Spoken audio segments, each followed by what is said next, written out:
Well, welcome and good afternoon, everybody. Thank you for joining us.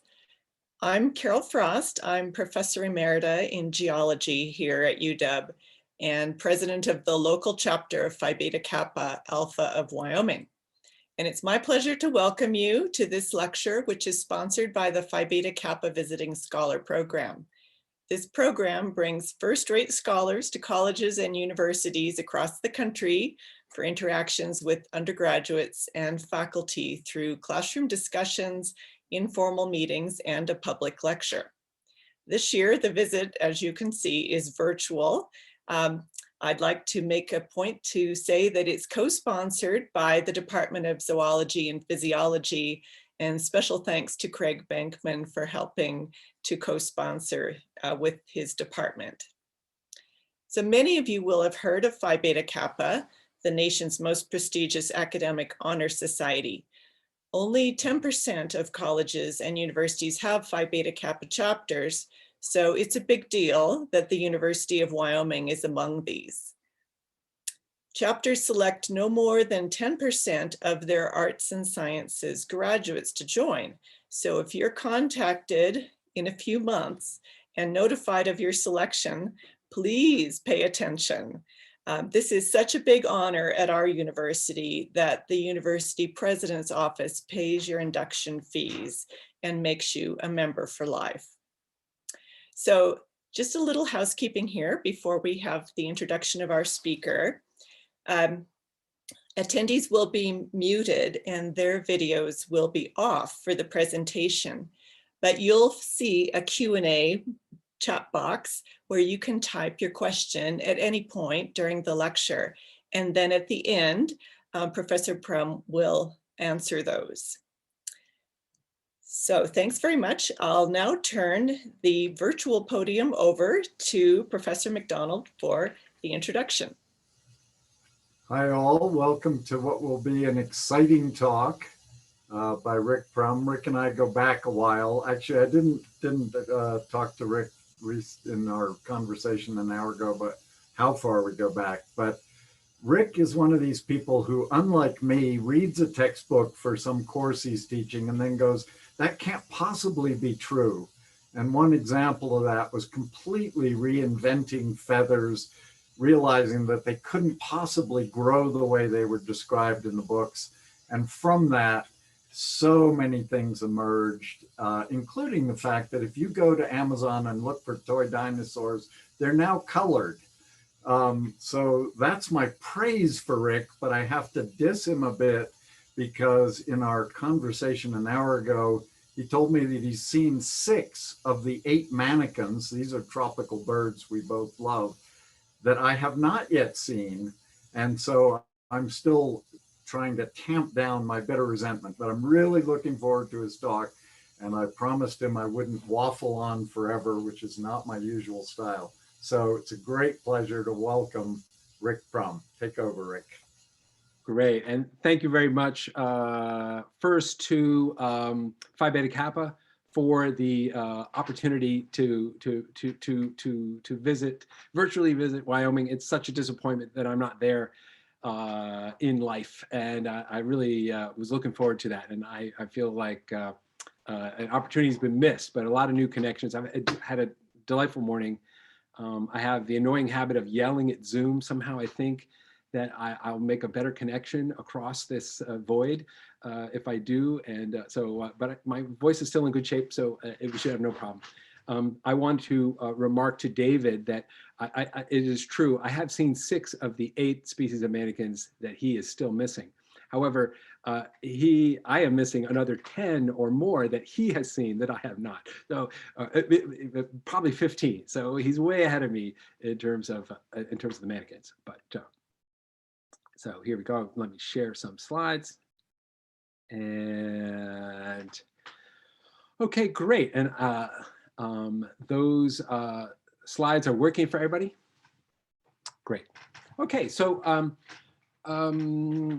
what I want to talk about today is about the idea of the beauty of birds, about the scientific hypothesis that birds are beautiful because they're beautiful to themselves. right? And how I have gotten to this point. This this is an example of what I would like to call bird watching science. This is rooted in the natural history of the birds, and in particular, an idea about the subjectivity of birds that comes from that. You know, I don't want to encourage you to disagree with me, but I will say that probably the more you have thought about the topic of sexual selection, the more likely it is that you're going to disagree with what I'm going to say today. So I hope to appeal to your intellectual, you know, critical faculties with a little bit of background on me and how I got here, and hopefully convince you that this aesthetic worldview, this aesthetic evolutionary framework is something that is maybe useful for your science or will enhance your appreciation of nature. Now, to start in that process, I'm going to start at the beginning. Why beauty? Well, to those of us who work on birds all our lives, it's obvious, right? There are just many aspects of the birds that motivate our research, and one of them is the fact that they're so beautiful. And I have had the pleasure to work on all kinds of topics, as Dave mentioned, the evolution of feathers, feather development, color, you know, phylogenetics, you know, behavior, some paleontology, mimicry recently. But one of these, I always thought this was just a lot of weird stuff that Rick was into. And I didn't really care to unify it in any way. So who cares? Whatever the next paper is going to be. But in recent decades, I've realized that, you know, it was a lot of this work was about one big idea, and that's the beauty of birds, right? So that's what we'll be talking about today. But to appeal to your sensibilities, I'm going to start at the beginning. This is me in something like 6th grade, 7th grade.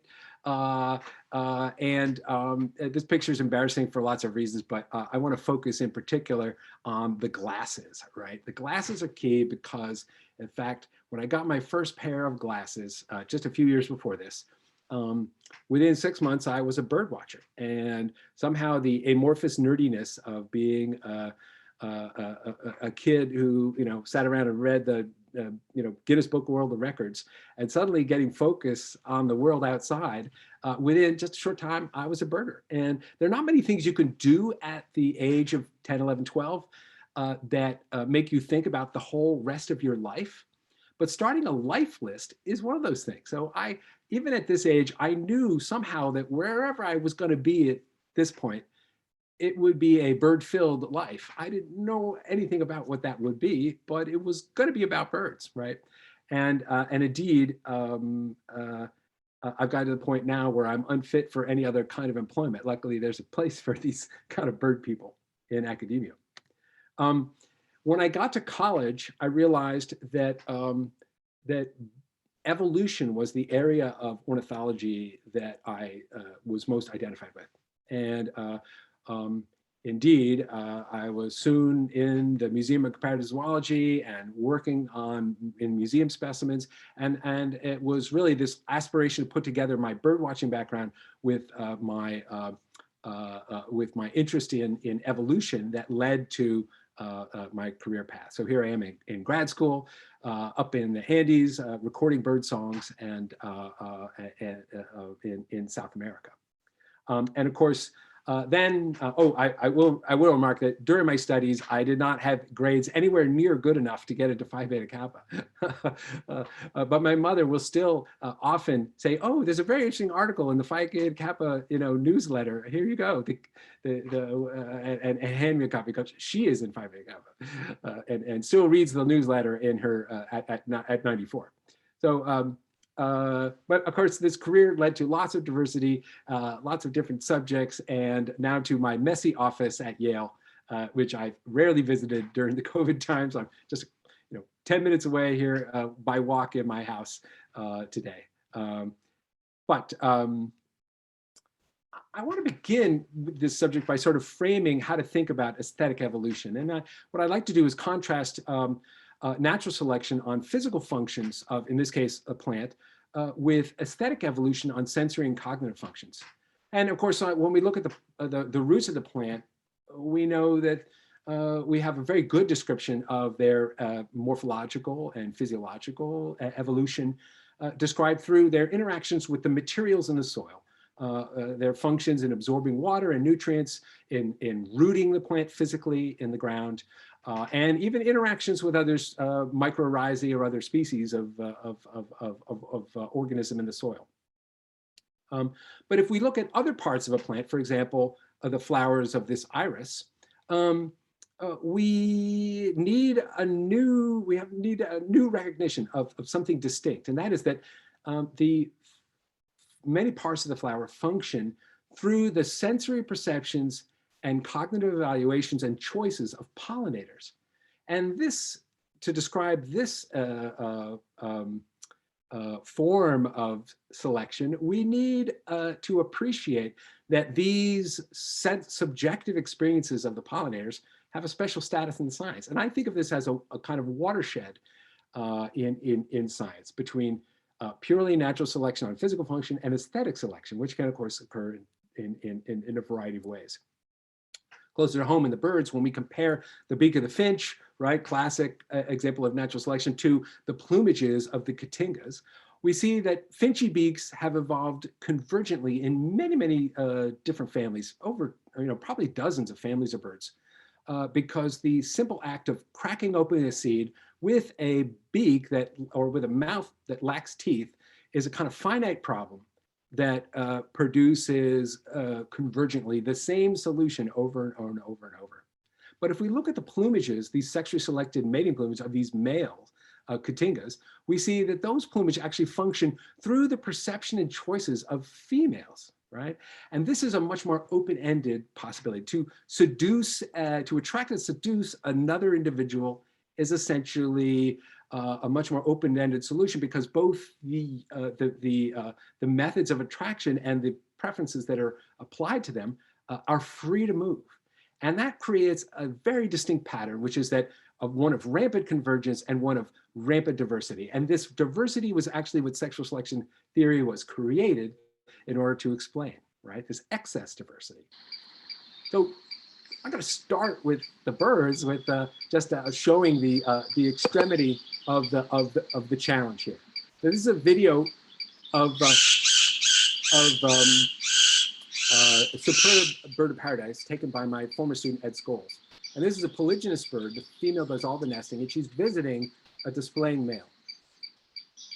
And as you see, when she lands on the log, the male is transformed in his form, right? What we have there are amazing blue photonic devices surrounded by what we now know are super black feathers. Somebody can ask me that question: what's a super black feather? And you can even hear the male snapping his wings in a mechanical sound, right? So, and of course, this is being observed literally at inches away. And pay attention, this male is still breathing in his, right, as he's frozen in position. This is a challenge which shows the extremity of what sexual selection is required to describe these aesthetic problems, right? And right now I'm going to introduce the watershed that of course all of you are familiar with, because the vast majority of evolutionary biologists would look at this display and describe it as the assemblage of a series of events leading to honest signal. I call this the biomatch.com profile idea, that the details of this display encode information about objective mate quality that mates need to know, and that beauty is a kind of adaptive utility. It's a way, and in fact, intellectually, I think historically, it's a way of taking the irrational subjective quality and reducing it, rationalizing it to yet another product of adaptation by natural selection. And for whatever reason, however I combine my birdwatching roots with my interest in evolution, I have, since my first encounters with mannequins, been intrigued by a different intellectual tradition. One that encourages, or one that considers that these birds are what I call merely beautiful, right? And that's where we're going today. Okay, now in this aesthetic evolution, it places the subjective experiences of the animals at the center of our study, right? That is what it is like to be a bat or a mole, right? And of course, there is some quality of internal experience in a bat as it creates a sonar, three-dimensional image of the environment, or the olfactory world of the mole, or in the more mirrored fish, which is a fish that senses electrical fields, but also creates them, sings songs, electrical songs that vary in frequency and in tempo, like music, but in a different kind of wave, electromagnetic waves, which are totally unsensible to people, right? So these are varieties of ways that subjective experience, and of course, because humans see in color, not as well as birds, and also are acoustic, the songs, we relate to birds a lot better. We appreciate their beauty, but this is just one example of the beauties, the varieties of beauties, of subjectivities that can be applied to this question. So to bring beauty back into the sciences, I need a definition of, and in this case, aesthetic evolution. And I think of aesthetic evolution as an emergent property of sensory perception, cognitive evaluation, and choice. And when those choices happen on a heritable substrate, then beauty or aesthetic traits will evolve. We will get a form of the phenotype that evolves through its function in the perception of other minds. And that open-endedness and the coevolution of those two things creates the aesthetic in the world, right? And of course, I'm going to be focusing on mate choice, like this cockatoo or wood thrush, the wood thrush song, but it's also about social selection, like the social signals of the blue jay, or as I talked about, the pollination of the flowers, or this is the evolution of cuteness, baby birds that are co-evolving with the preferences of parents in that parental offspring interactions. Now, again, another object in bringing beauty back into the sciences is to create a definition of beauty. So beauty, to me, is not just any form of pleasure or attraction. It is a co-evolved attraction in which the form of the stimulus and the preference for it have shaped one another over time. And that can be through either cultural mechanisms like birdsong learning, or genetically, like in many of these other features, right? And this is my goal to affect this change. Now, a lot of these ideas go back in time. This is to Darwin. And actually, after Darwin wrote The Origin of Species, he had a couple persistent problems: no theory of genetics, no theory of the origin of humans, and no theory of what he called the evolution of impracticable beauty. And he saw here, I wrote here in a paper or a letter to Asa Gray, American botanist, the sight of a feather in a peacock's tail, whenever I gaze at it, makes me sick. And I think you will agree that Darwin looks a little sick in that picture, right? And Darwin was the kind of guy who internalized his intellectual challenges, had a lot of stomach issues and what we would probably call psychosomatic challenges in his health. But instead of just resting on his laurels on the most famous scientist of biology, or the most famous scientist since Newton, he did something very foxy and wheeled around and published another book, the evolution or the descent of man, in which he proposed a mechanism of sexual selection, a distinct mechanism of evolution in Darwinian mate. Of course, this included two possibilities: mating competition, usually within a sex, for control over the other sex, and this is like giving rise to antlers and armaments. And the other was mate choice between sexes, and this was what he hypothesized would give rise to aesthetic traits. And we're going to focus exclusively on mate choice today. Now, one of the interesting things that most people don't think about is that Darwin used explicitly aesthetic language in his description of mate choice. He described mate choice as an aesthetic faculty, as a taste for the beautiful, as standards of beauty, right? And most of us think of these today, we think of this as sort of quaint Victorian vocabulary, Darwin was sort of out there in Downhouse and was removed from the real play of ideas. And we know what he meant. But in fact, I would argue that this is not an accident. This is actually a feature. This is a feature of his language. He used the language of the arts and of human subjectivity to describe and ascribe to birds the same aesthetic agency, this capacity for choice. And he also, his theory was co-evolutionary. So he said the most, no, that's the next slide. Most refined beauty may serve as a sexual charm and for no other purpose. And here he means no other adaptive purpose, right? There's no other point to it except that it's beautiful and that it's this aesthetic appeal of choice which leads to its evolution. Now, Darwin's theory was also co-evolutionary. Here in a passage he writes, the Argus pheasant acquired his beauty gradually through the preference of females during generations, many generations for more highly ornamented males. So the advance of the display. And then he said, the aesthetic capacity of females advanced through exercise or habit, just as our own taste has gradually improved. So the two are co-evolving with each other. And I think this is Darwin's brilliant insight that the core of the aesthetic is co-evolution in this case. Now, Darwin's theory of male-male competition was so in line with the culture of the day that it was instantaneously successful. And actually, I think it was understood, I think it advanced the progress of evolution as an idea in general. But his idea that mate choice, in particular female choice, was a force in nature was a big loser. And it was, had a few people that paid attention to it into the early 20th century, but for the most part, it was rejected wholesale. And one of his biggest opponents was Alfred Russel Wallace, the co-discoverer of adaptation by natural selection, right? So Wallace said lots of nutty things about sexual selection. For example, he said, well, the peacock, he said, if you open up the body and you look at the viscera, they're all brilliantly colored. You know, the spleen is bright red, and right? And the peacock's colors are just the same kind of biological vigor, just on the outside, right? This is the idea that the dynamic or passionate qualities of nature are just the vigor of nature, and that the beauty is just an indication of the internal quality. And this is in some way the core, the origin of this honest signaling hypothesis. But Wallace was unable to actually reject all examples of sexual selection, right?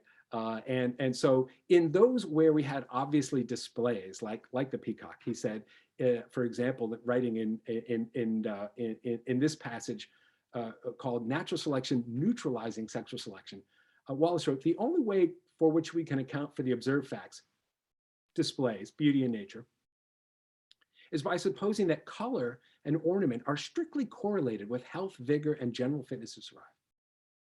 Now, this is interesting because in most biology, Wallace is credited with being the guy who killed sexual selection for a whole century, right? It didn't really come back as a major force until the 70s and 80s. Right? But here he's stating something that's at the core of what I call the biomatch.com profile. This is an expression of good genes and direct benefits, that there is a correlation between beauty and some extrinsic, some other quality that is of adaptive value, health, vigor, and general fitness to survive. Right? So this idea was core to Wallace's rejection of sexual selection, right? No. So Wallace and Darwin argued about this until Darwin's death in 1883, and then in 6 years, Wallace wrote a book on what he called Darwinism. And in the introduction to that book, he wrote, even in rejecting that phase of sexual selection depending on female choice, I insist on the greater efficacy of natural selection. This is preeminently the Darwinian doctrine, and I therefore claim for my book the position of being the advocate of pure Darwinism. So your Darwin's been dead for 6 years, and Wallace is claiming to be more Darwinian than Darwin, right? Now it's been some 140 years later, and I'm still pissed. And I hope that you will be too, because what happened here is that Darwin died in 1883, but Wallace lived literally until the origin of the beginning of the First World War. What I think happened is that Darwin won the battle over credit for natural selection, and rightly so. He'd been working on the concept for decades before Wallace's discovery. But Wallace won the war over what evolutionary biology would become in the 20th century, which was not this foxy discipline with multiple mechanisms, but an adaptationist field that is based on, here it is, never said better, the insistence on the greater efficacy of natural selection, right? And this is the origin of adaptationism, which became the main influence intellectually in evolutionary biology. And it's one thing that I'm very eager to address, right? So how might we actually tell the difference between the Darwinian world and the Wallacean world? Well, part of my gamut includes getting into the population genetics. Now, I would never get as further in my seminar if I spent the time this way, right? So I'm gonna instead give you a take-home message and questions on all this I could, but I'm what I want to do, instead of get into Lenny Kirkpatrick and this version of imagining how traits and preferences co-evolve, is to compare the evolution of beauty to the evolution of money. Where does value come from? Where does the value of beauty arise? And I'm going to compare the peacock's tail to the value of $1 and to alternative theories and actual practices of how it can arise. Now, under the gold standard, which was the origin of money, all money, including the dollar, the value of money, like the dollar, it existed because each dollar stood in lieu of a tiny piece of gold in Fort Knox. Don't ask why gold has value, but we'll defer to that question. So under this case, the value of money is extrinsic. It's not in the money, it's in the gold. And this is just a placeholder, an indicator. However, since starting in the mid-20th century, early 20th century, and then completing on to the late 20th century, we've abandoned the gold standard. There is no gold. Well, there's still a pile of gold, but the value of currency from dollars to Bitcoin is not linked to gold or to some extrinsic value. It is what Paul Samuelson called a social contrivance. The value of money arises because people invest value in it. It is our agreement, rational or not, that dollars have value that creates that value. It is contrived for nothing. In this case, the value of the dollar is intrinsic. We put it there, right? So what does this have to do with biology? Well, I believe that the Wallacean view is the gold standard, right? That it is an investment that beauty exists only because it is an indicator of some other extrinsic value, like good genes or direct benefits, right? And the Wallacean or the Darwinian view, descended through Fisher and Lenny Kirkpatrick, and that I'm trying to propose or represent, is like money, right? Like modern money. There's no gold. The value is intrinsic to the dollar, right? And so this is and the question is there gold? Is there a gold standard? Well, you know, there are people in the world called gold bugs who are still irrationally arguing on various conservative business channels that we should return to the gold standard. But you know what? Most of them are not employed in economics, really, right? So we know that this can work. We know that we can get rid of the gold and still have a functioning economy. And I think that's true of science too, right?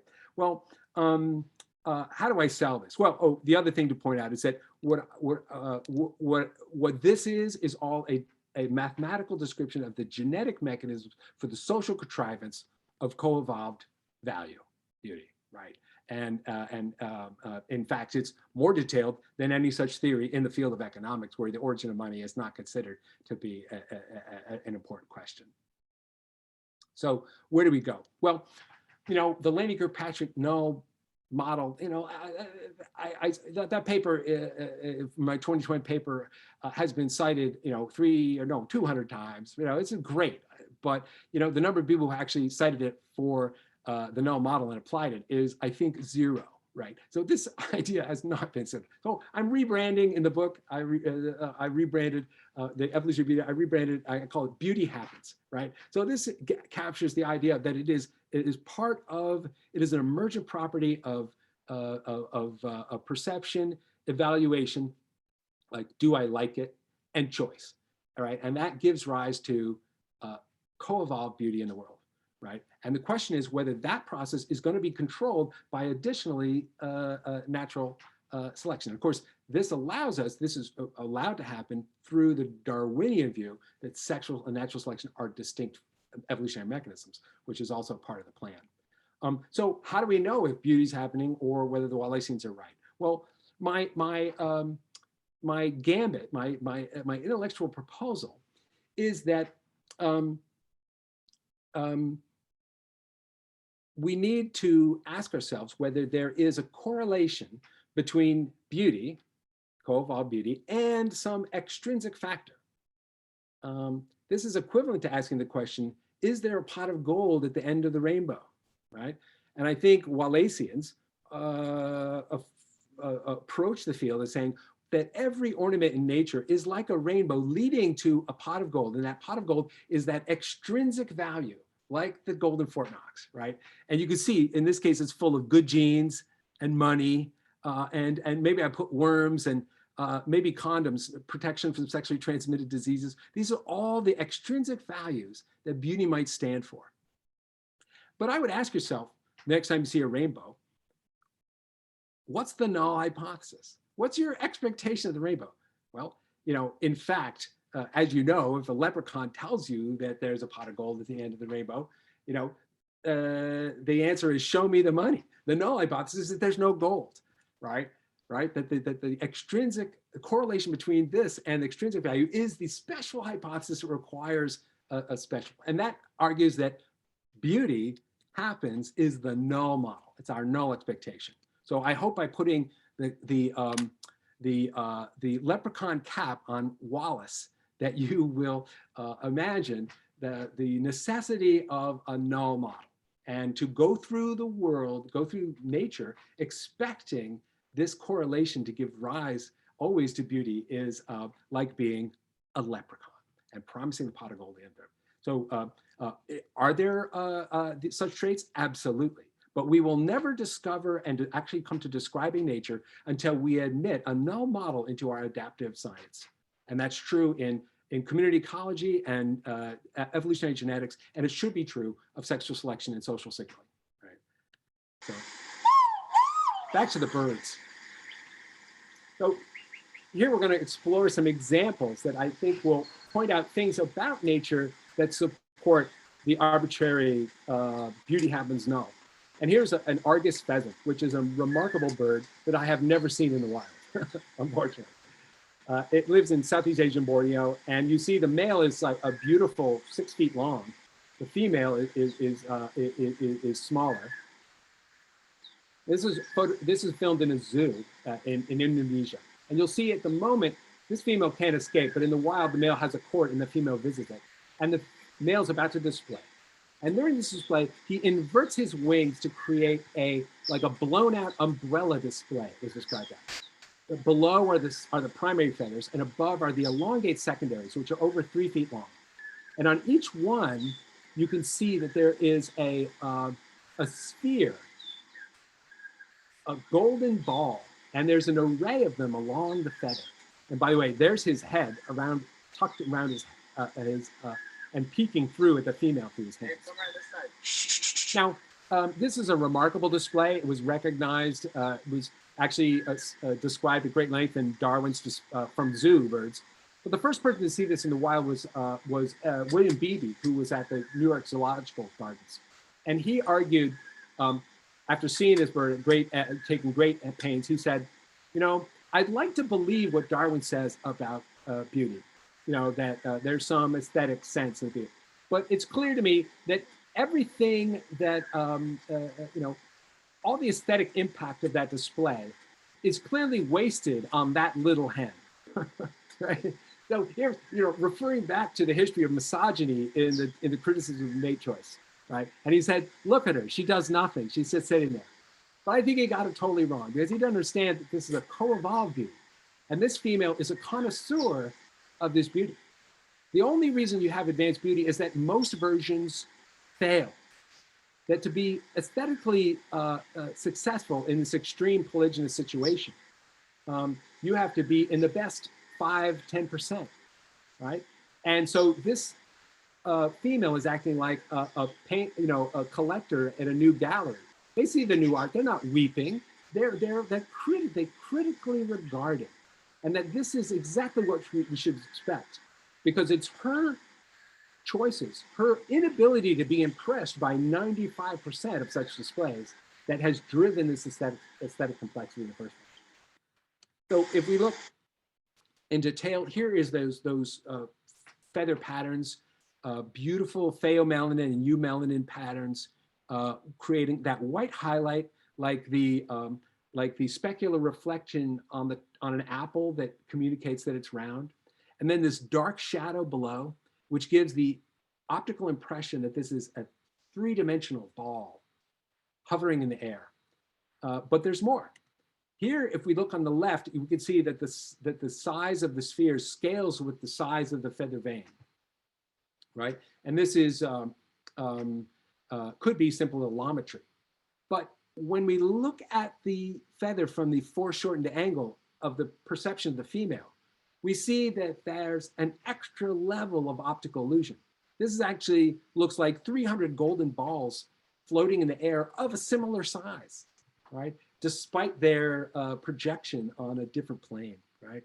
So these kinds of optical illusions, I would argue, are essentially impossible to describe or ascribe to adaptive mate choice.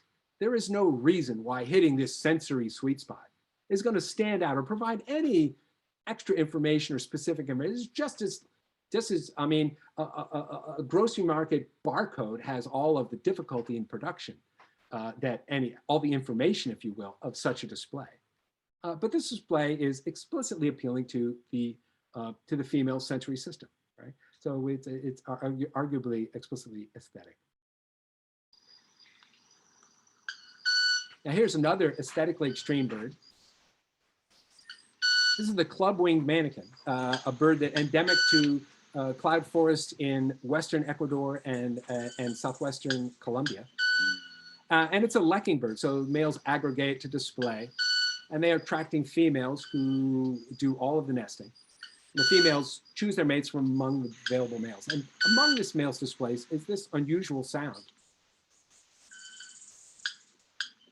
I want to point out that this bird is actually projecting a song. This is an advertisement, but he's actually singing with his wings. This sound, this harmonic sound, is not a vocal song, it's a wing song. I first saw this bird in 1985, and it took 20 years for us to figure it out. And actually, in order to happen, Kim Bostwick, my grad student, had to graduate from elementary school and then go on to go right, and eventually acquire these data. This is a high-speed, one of the first applications of high-speed video to wild animals. This is showing that the feathers are oscillating over the back during the production of that tone. And they're actually oscillating at, what is it, at 100 cycles per second. And the sound is at 1,400 cycles per second. So this oscillation has to be multiplied to create that sound. Well, it took a long time to figure out how this was actually done, but it was Kim's brilliant insight to find out that it was. What we have here is stridulation, that the unusual feather shapes interact with one another to induce one of those feathers or some of those feathers to create the sound. In short, the blade on the fifth secondary leans over and rubs against that sixth secondary to induce it to vibrate, like running your fingers over a comb or bowing a violin, right? And as the feathers move in and out during that process, this blade rubs up and down that thing, inducing this sound. So stridulation in a bird, that's unique, and it was certainly gratifying to describe. But in subsequent work, Kim Bostwick pursued a really fascinating question, which is beauty only skin deep? And she found out the answer is no. And by analyzing the anatomy of the male club-winged manakin, she showed that the bones and muscles have been revolutionized to make this sound. This is a CT scan of a skeleton, of a whole specimen of the male club-winged manakin. And here you can see that the humerus, the wing bones, humerus, radius, and ulna are all solid, right? Like ivory. That's cool, because all birds have hollow wing bones. Heck, even Velociraptor and T-Rex have hollow forelimb bones. So in order to make this sound, this bird has to abandon a morphology that was evolved prior to the evolution of birds and prior to the evolution of flight, hollow limb bones, right? In comparing, these are other mannequins of the closest relatives to this guy, right? And you see that the ulna in particular, the place where the secondary feathers insert, is huge and has a very weird shape and is absolutely solid, right? Now this elaborate alteration of the body could be just an explanation of extremity of the cost of doing business, or as a hobby would call it, a handicap, right? But I wanted to analyze that further. So I would say, what about females? What are the females doing? Well, to make a long story short, the female club wing mannequins have wing bones that are almost identical in shape and size. They're not quite as solid as the males. So we could imagine this is a cost that the male is paying in order to do the business of sexual selection. But this cost the female is getting is completely unapplied, right? So this is what the regular flute-shaped ulnas that all flying birds have. And here are flying birds that have abandoned that shape in the case to make beauty. But what about the female? Well, it turns out that these bones begin their growth in the embryo before the embryo has become either male or female. And as a result, there's no capacity to select on wing bone shape that doesn't change simultaneously female wing bone shape. This is what I call the evolution of decadence, right? Because by selecting on the male that she prefers, the female is going to have sons that evolve weird, that inherit weird wing bones, but make these elaborate songs that she loves. But her daughters will also inherit these unusual wing bones because there's no genetic variation available to make the wing bones different in males and females because they're set down before sexual differentiation even exists, right? So the daughters will also inherit those weird wing bones, right? How does this work? Well, if the sexual advantage of having sexy sons is bigger than the survival disadvantage to daughters, it will still evolve. In fact, there's no reason to prevent this from going to extinction, right? Adaptation does not necessarily save birds from decadent mate choice, right?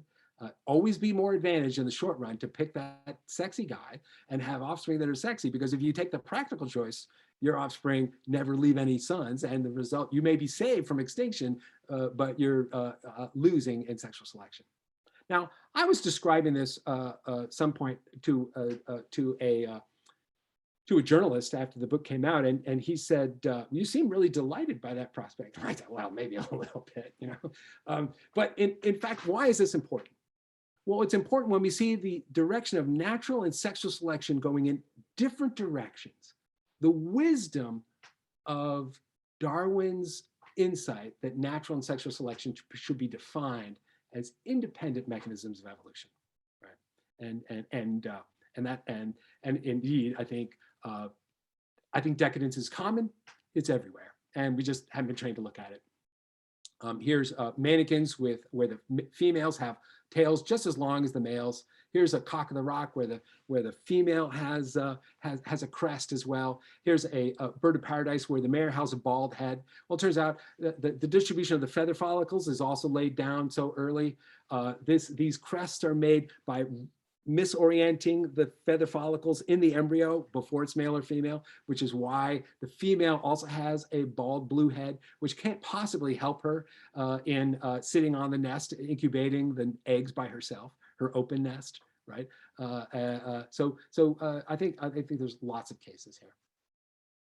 Well, I hope I've indicated some of the consequences of the aesthetic agency of birds, what freedom of choice leads to.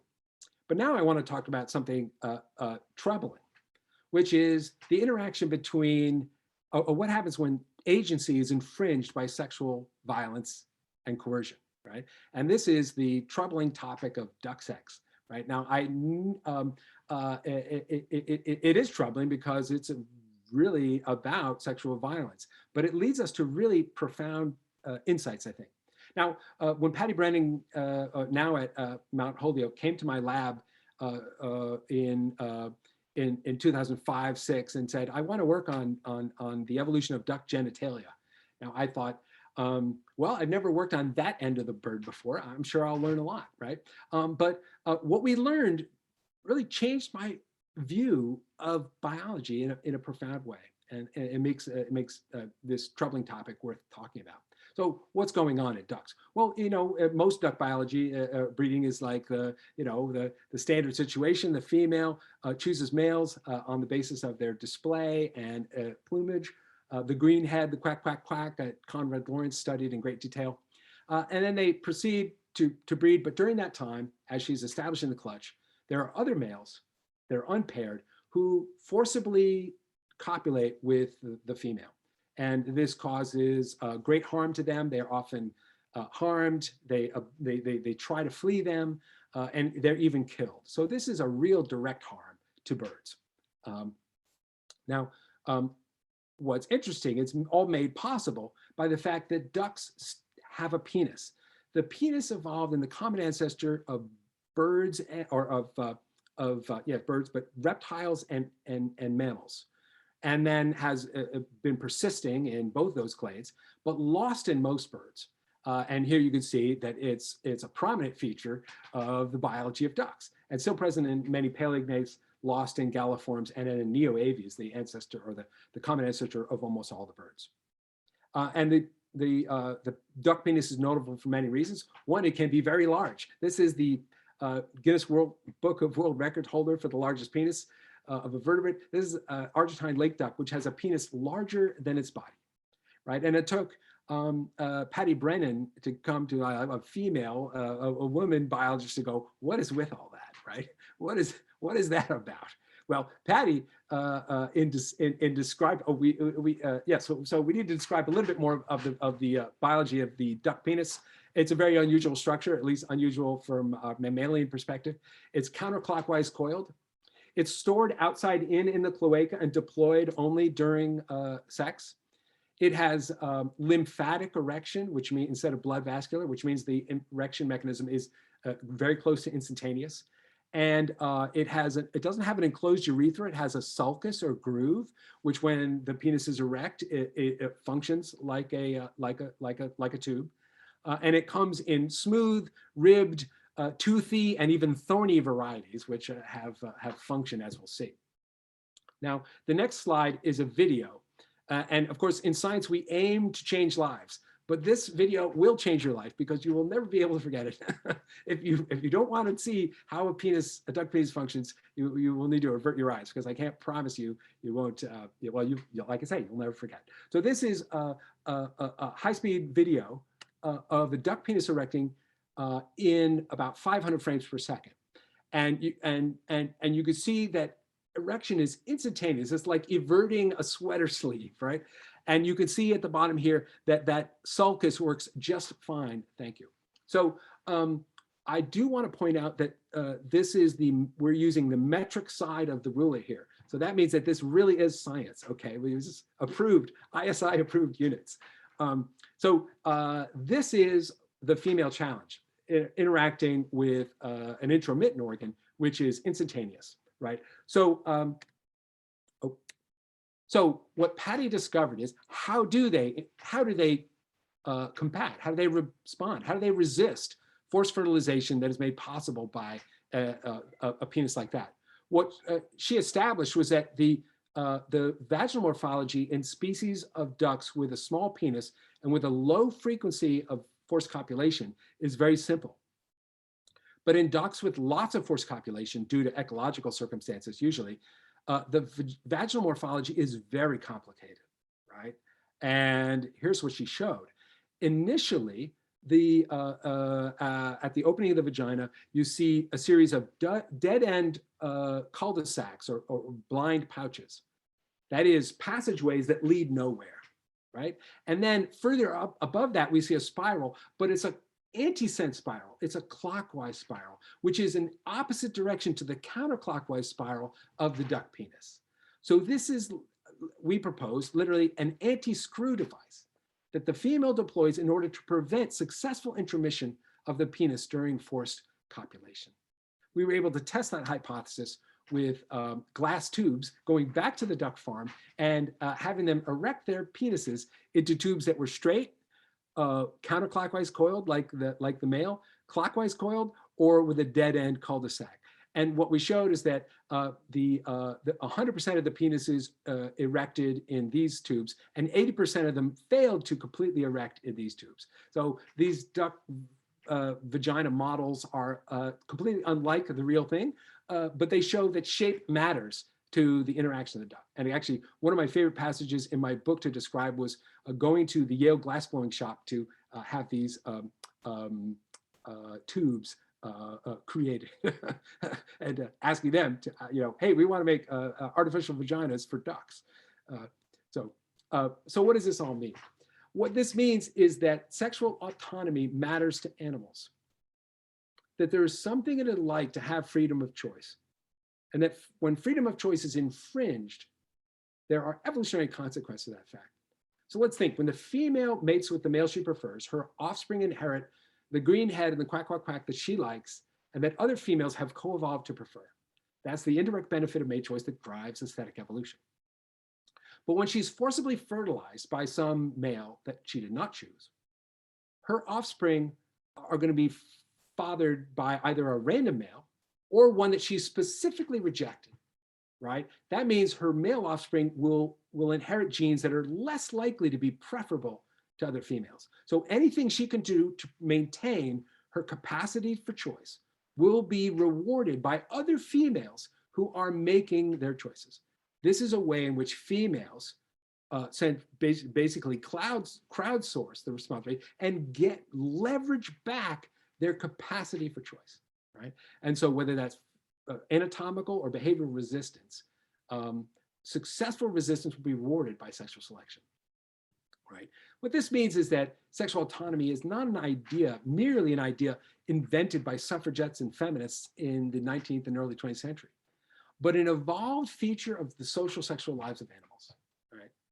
Freedom of choice matters, right? And that is a new way to understand it. And I think, how did we get here? We only got here because aesthetic agency opened up the capacity for understanding what it is like to lack it, right? So the aesthetic gave us the opportunity to really understand this aspect of sexual conflict. Now, in ducks, that leads to an arms race, between individuals. And in this case, there's an alternative path I want to talk about, and that's bowerbirds. Here's a bower, which is a polygynous display site made in polygynous birds, bowerbirds that live in Australia and New Guinea. And here's the male, and he's associated with his avenue bower, right? The bower is not a nest, it's a seduction theater. It's made because the females prefer those males who have them. So the males make it to attract the female, right, who does all the nesting. And they gather different materials. In satin bowerbirds, they're blue. In great bowerbird, like this individual on the west coast of Australia, they collect white things. And this guy has collecting white shells. These are actually fossils, because about a kilometer or two from this site, there's a cliff. And in that cliff, there's a stratum. And in that stratum are fossils. So this is a paleontological bowerbird who's collecting fossil clams to exhibit to potential females. So when this guy's singing, as they do in the morning, in the top of the tree above his bower to attract females, he's literally communicating, come on over and see my fossil collection, right? And so what happens when the female visits, that's a male, but the female will sit in the bower and the male will come out front and gather materials and do these very energetic displays, right? And this is the aesthetic lives of bowerbirds. But as we see now, when we think of what happens, we can see what happens or how the bower functions. Obviously, it's aesthetic, it's beautiful, it's got architecture, but it also provides this ancillary benefit, which is that when the male chooses to mate, right, if the female's not prepared, the male has to go around the back, which gives the female the opportunity to pop out the front, right? So there is a sexual autonomy enhancing function to the bower. The bower allows the female to evade forced copulation. The avenue or the maypole bower found in other bowerbirds works in the same sense. And so what's going on here? This is what I call aesthetic remodeling. Females using mate choice to transform coercive capacity of males into a more moderated version, a controllable version, right? And so here we have, all sorts of avenues, bowers, and all this diversity. And it leads to the question, what do females do with their freedom of choice? And the answer is they choose beauty. And what I describe as an aesthetic radiation in direct, and I hope, contrast to adaptive radiation. What you see is an explosive aesthetic radiation, varieties of beauty. So we're now prepared basically to defend the scientific proposal that freedom of choice begets beauty in nature, diversity of beauty, right? And that's a scientific statement that I never thought I would be able to make. Well, in honor of Dave, I'm going to finish with this and ask.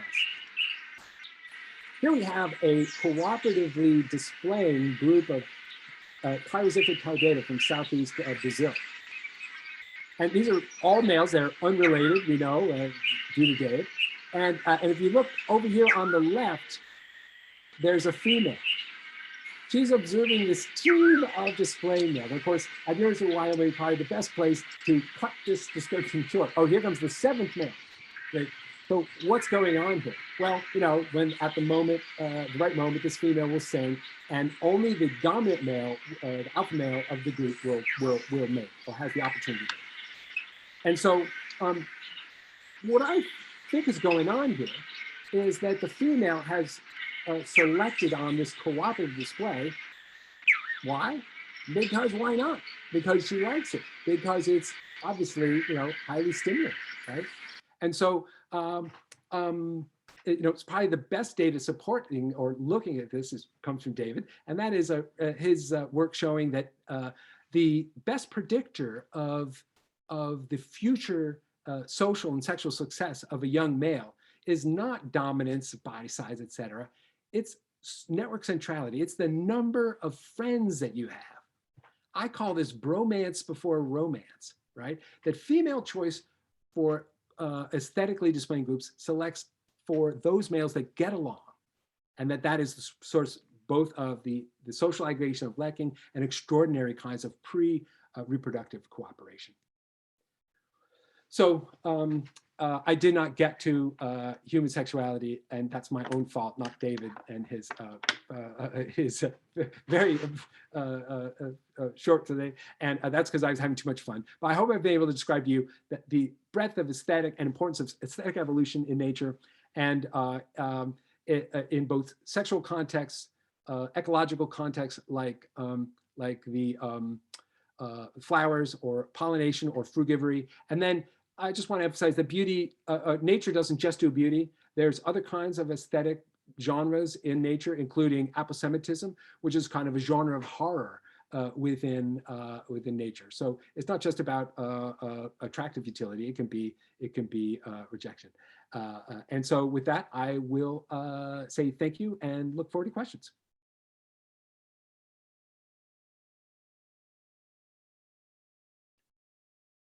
Okay, so I'm gonna hide that and stop sharing and go to all the chat and questions. So should I answer questions just from the written questions?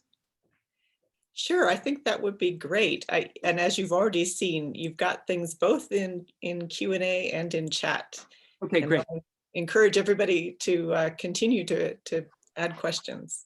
You can ask questions verbally, and we can unmute you, or you can raise your hand. Maybe we can do that too. Okay, great. So some questions. One from Shelby Miller. Of all the families of and or species of birds you have studied, which one is the most fascinating and why? Oh, I think picking a favorite bird is like picking a favorite child in your family. It's just verboten. You can't go there. It's too offensive. Wow, I think one of the ones that I really loved is Velveticidi from Madagascar. Just an unexpected independent origin of suboccene, frugivorous, lekking bird in another continent, and it was like mannequin, but in Madagascar. And club-winged is also really dear to my heart. And then I'm always hoping that the next bird is the one that's really going to blow my mind in a new way. So I aspire to that. Charles Nye, how can selection for beauty be a selection when there are so many best adaptations? To a mate chooser, any eye color could be beautiful. So what is the force that exists to favor one eye color there? And this is a great perception. Yes, the bottom line is that when beauty is arbitrary, anything that is sensible, that is salient to the senses, can be beautiful. And I think that's why nature looks the way it is, right? Which is diverse. So how does it establish? That was the mathematics that I skipped over, right? But in fact, if you have variation in preference and variation in trait and a broadly distribution, what you'll find is that those who prefer the longest tails will find males with them, and those who prefer the shortest tail will find males with shortest tail. And you will get a covariance will evolve between genes for trait and preference. And that means when someone makes a mate choice, they're selecting on the display, but also indirectly selecting on genes for their own preference. So this thing is a self-organizing engine that can entirely drive itself. Covariance is, some people think, is as an exotic assumption of the Landy, Kirkpatrick, or Fisher model. It's not. It is the definition of preference, that it's going to go out and associate itself with variation in genes for preference, for trait, right? The problem is you have to stop it from happening, and all the theories of good genes and direct benefits do this by assuming that it doesn't exist, right? That's the only way to get it off the ground. So this arbitrary method is all over the place. Okay, and Macy Ricketts, does bromance before romance phenomenon apply broadly across different organisms? Which ones? Yes, I think that it's really a big part of it is the origin of lekking. So that occurs in lots of birds, lots of even some mammals. I argue in my book, The Evolution of Beauty, that it's critical in the evolution of human beings, right? That females' mate choice in hominins led to many of the innovations that were required for what we currently see as humans. So check that out in the book. And then things are popping up in chat and in, so I'll go to chat. Oh, they're all, oh, that's Q&A too. Oh, here's chat. Okay, great.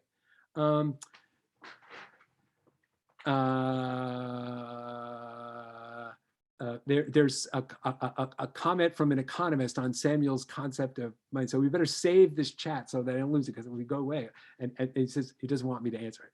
Okay, could behavior or movement also be considered beautiful or not? Absolutely. Anything sensible. Electrical waves are considered beautiful to mormyrid and gymnotid fishes, right? Fireflies, the same. So anything sensorily salient can be beautiful. Fascinating. Thank you very much. As based on osteology of cursorial dinosaurs, were any considered to exhibit beauty? Well, I've done work on the reconstruction of the plumage colors of Anchiornis huxleyi, which I didn't show here today, but that shows that beauty, the feather beauty, goes deeply back before the origin of birds and before the origin of flight. So yes, they were beautiful dinosaurs, and actually beauty may be a really good explanation for why feathers exist at all. And that's a case where actually I do think that the planar vein of a feather, the surface of a feather, was actually evolved initially as an aesthetic adaptation, creating a two-dimensional surface which you can then paint on like a canvas, right? Which you couldn't do with a downy tuft, right? And that beauty contributed to the evolution of the feather vein, which then became useful later for the evolution of flight. So that flight in birds would never have evolved if beauty had not led to the innovation in the feather vein. And that means that this is not just about stuff that's unimportant, it's about innovations that contribute to fundamentally to the biology. What I learned in school was that displays like this started as a way of the male to show his fitness, and the huge diversity of displays came about because female preferences, sort of a combination of Darwinian and Wallacean. What do you think? Well, that is what we communicate. But I think that going back to Wallace, this is a way of taking the irrational, obvious irrational power of sexuality and creating it, making it rational. It's exactly, the Victorians were very, upset about talking about this stuff. They were hesitant to do so, right? But, and this was one way of bringing passion and sex back onto the ranch, right? Explaining it in a reductive way and avoiding the reality, which is that the subjectivity in animals, including ourselves, is a force in nature, right? And I think what happened in the Victorian era, there was kind of an anxious remove from sex, right? From the details of it, right? And that became codified in scientific method as the objective stance, above the animal, and that we still have a science that's hobbled by this, and that there's whole areas of science that we cannot explain because we're failing to allow subjectivity into the conversation. And back to Q&A, might identifying what is beautiful versus non-beautiful be adaptive for improving information processing, such as bird choosing a mate, those things? Well, the idea here is the challenge of mate choice just an adaptive context for making sure that your vision is good or that you're cognitively there? I think it's the cart before the horse. There are people who, and sensory bias is a mechanism by which people think that natural selection on the nervous system and cognitive system creates intrinsic attractive things in nature, which then are actioned. Or I think that's a mechanism will give rise to arbitrary traits, but it's impossible to give back to aesthetic radiation unless you imagine those sensory biases arising in lots of different ways. And two more questions. What about scent? Yes, olfaction could be a fantastic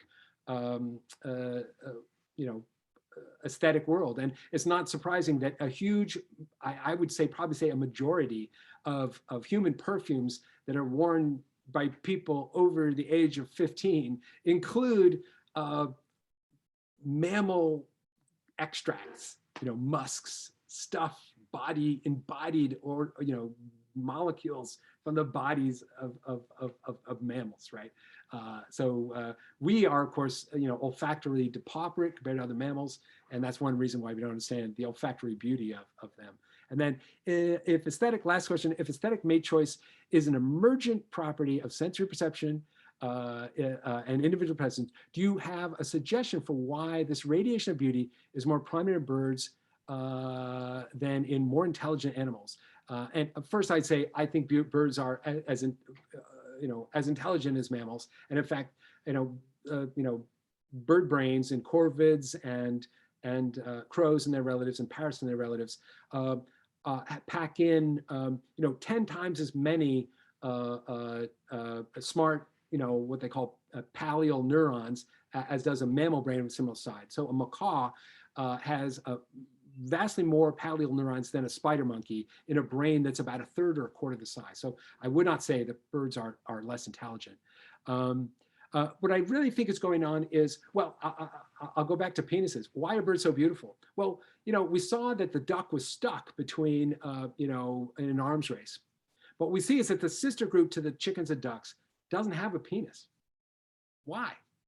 Well, one of my hypotheses, what I propose in the book, is that the penis evolved, or the female choice against the penis actually led to its loss, and that female birds established an asserted, an irreversible level of sexual autonomy, right? that a penis-free male allows them to have a permanent control over who's going to fertilize their offspring. So they can be sexually harassed, but they cannot be forcibly inseminated, right? And that means, what do females do with their choice? Well, they choose beauty, right? What else do they do? They say, if you like it so much, put a ring on it, right? If you want to have a sexual partner, you better pony up and help me build the nest and help feed the young. And it's not surprised that 95% of the birds have two social parents at the nest, right?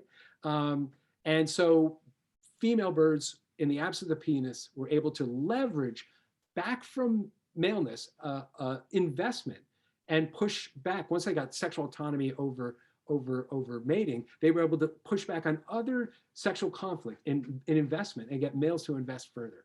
And so I think the reason why birds are so beautiful is the loss of the penis. And that's a fascinating discovery to have made some decades in. Okay, well, that was like covered most of it and gone way over time. But thanks a lot. It was a real pleasure to be with you and to visit virtual Wyoming. Next year in reality. Well, we'll hope for that. But in the meantime, thank you so much for a great, fascinating talk, and to all the attendees for wonderful questions. Thank you. And we will post this on the PBK website if you want to watch it again. Great, or send a link to interested others. Thank you. All right. Thank you again. Bye-bye. Thank you, Rick.